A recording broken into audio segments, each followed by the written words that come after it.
তুফান কি 100 কোটির ক্লাবে পৌঁছাতে পারবে? এটা কিন্তু একটা প্রশ্ন। আজকে আমি একটা ইন্টারভিউ দেখছিলাম শাহরিয়ার শাকিল, যিনি আলফা আই এর কর্ণধার। তিনি বলছিলেন যে সুপারস্টার শাকিব খান, মেগাস্টার শাকিব খান আশা করেন, স্বপ্ন দেখেন 100 কোটির ক্লাবে কোনো একটা বাংলা সিনেমা প্রবেশ করবে। প্রযোজনা প্রতিষ্ঠান যারা আছে তারাও কিন্তু একই আশা পোষণ করেন। শুরু থেকেই সিনেমার যখন অ্যানাউন্সমেন্ট হয় ওই সময় কিন্তু এই 100 কোটি টাকার ব্যাপারটা এসেছিল সামনে। এখন আমরা আসেন আলোচনা করি কোন কোন কারণে এই সিনেমাটা মানে তুফান সিনেমাটা 100 কোটির ক্লাবে যেতে পারে। প্রথম কারণ, রায়হান রাফি।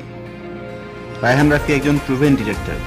এখন পর্যন্ত তার যে ব্লকবাস্টার হিট সিনেমা আছে, ম্যাক্সিমাম সিনেমাই কিন্তু তার ডিরেকশনের কারণে চলেছে। আমরা যদি দেখি রিসেন্টলি সুড়ঙ্গ, পুরোপুরি রায়হান রাফির সিনেমা।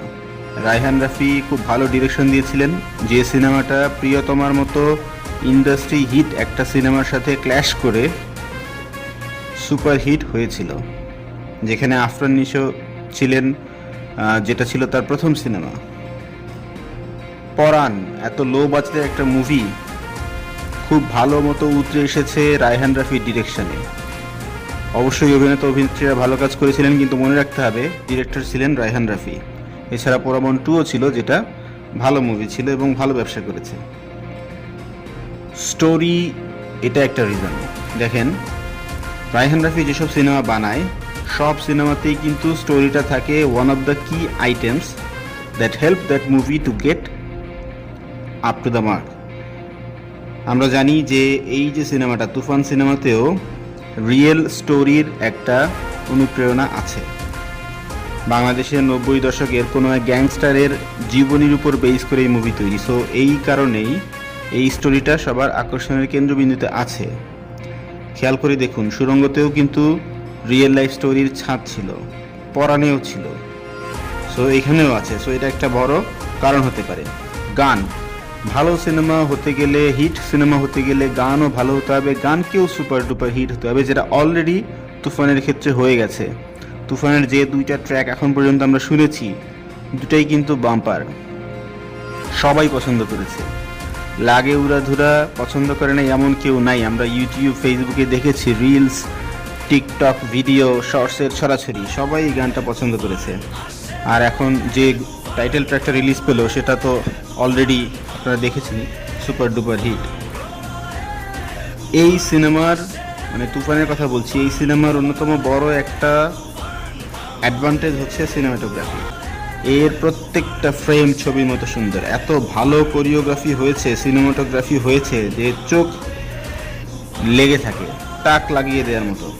সো এটা একটা বড় রিজন হতে পারে অনেক বেশি গ্রস ইনকাম করার। এরপরে আসি অভিনয়। এটা কিন্তু প্রাইম থিং। এই সিনেমাতে যেসব ক্যাস্টিং হয়েছে, মাল্টি ক্যাস্টিং সিনেমা, যেখানে শাকিব খানের মতো মেগাস্টার আছেন, চঞ্চল চৌধুরীর মতন একজন ভার্সেটাইল প্রুভেন অ্যাক্টর আছেন, মিমি চক্রবর্তী, নাবিলা, ফজলুর রহমান বাবু, মিশা সওদাগর,